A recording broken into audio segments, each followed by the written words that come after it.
Hi hello അസ്സാം വലൈക്കും welcome back to my YouTube channel Beena's world. ഇന്നത്തെ അത്താഴത്തിന് നമ്മൾ ഉണ്ടാക്കുന്നത് മാസ് വെച്ചിട്ടുള്ള ഒരു ഫുഡാണ്. അതിന് നമ്മളിവിടെ പറയുന്നത് മാസ് ഇട്ട് വെന്തത്. നമുക്ക് എന്തായാലും അതെങ്ങനെയാണ് ഉണ്ടാക്കുന്നതെന്ന് കണ്ടു നോക്കാം. അതിന് വേണ്ടിയിട്ട് ഇവിടെ മാസ് എടുത്തിട്ടുണ്ട്.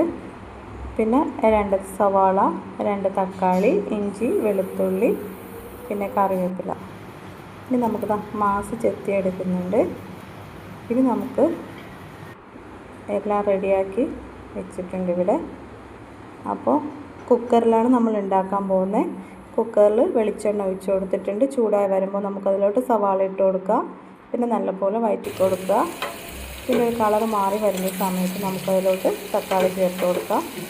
ഇത് രണ്ടും കൂടിയിട്ട് നല്ലപോലെ വഴറ്റി കൊടുക്കുക. പിന്നെ ഹൈ ഫ്ലെയിമിലിട്ടാണ് നമ്മൾ വഴറ്റുന്നത്. പിന്നെ ഈ ഒരു പരുവാകുമ്പോൾ നമുക്കത് ഫ്ലെയിം കുറച്ച് വെച്ചിട്ട് ഇഞ്ചി വെളുത്തുള്ളി പേസ്റ്റ് ഇട്ട് കൊടുക്കുക. എന്നിട്ട് നല്ലപോലെ വഴറ്റി കൊടുക്കുക. ഇത് നമ്മൾ വീട്ടിൽ തന്നെ പൊടിച്ചെടുത്ത മസാലയാണ്. പിന്നെ ഇതിൽ നിന്ന് നമുക്ക് ആവശ്യത്തിനുള്ളത് ഇട്ട് കൊടുക്കാം. എന്നിട്ടത് നല്ലപോലെ വഴറ്റി കൊടുക്കുക. ഇനി നമുക്കിതിലോട്ട് വേണ്ടത് മുളക് പൊടിയാണ്. ഇനി അതും പിന്നെ ആവശ്യത്തിനുള്ളത് ഇട്ട് കൊടുക്കുക. ഇനി വീണ്ടും നല്ലപോലെ അത് വഴറ്റി കൊടുക്കുക. തീ കുറച്ച് വെച്ചിട്ട് വേണം ഇത് വഴറ്റിയെടുക്കാൻ. ഇനി നമുക്കിതിലോട്ട് വേണ്ടത് കുറച്ച് കറിവേപ്പില. ഈ സമയത്താണ് നമ്മളിതിലോട്ട് കറിവേപ്പില ഇട്ട് കൊടുക്കുന്നത്.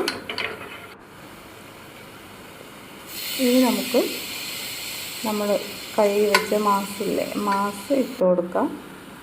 ഇനി എല്ലാം കൂടി നല്ലപോലെ മിക്സാക്കി കൊടുത്തിട്ട് അതിലോട്ട് കുറച്ച് വെള്ളം ഒഴിച്ച് കൊടുക്കുക. എന്നിട്ടത് മസാലയൊക്കെ വേവുന്നത് വരെ നമുക്കത് തിളപ്പിച്ചെടുക്കാം. പിന്നെ നമുക്കതിലോട്ട് നമ്മളിവിടെ റേഷൻ അരിയാണ് എടുത്തിട്ടുള്ളത്, കഴുകി വെച്ചിട്ടുണ്ട്. ഇനി നമുക്കിതിട്ട് കൊടുക്കാം. പിന്നെ ഇതിലോട്ട് നമ്മൾ ക്യാപ്സിക്കം കൂടി ചേർത്ത് കൊടുത്തിട്ടുണ്ട്.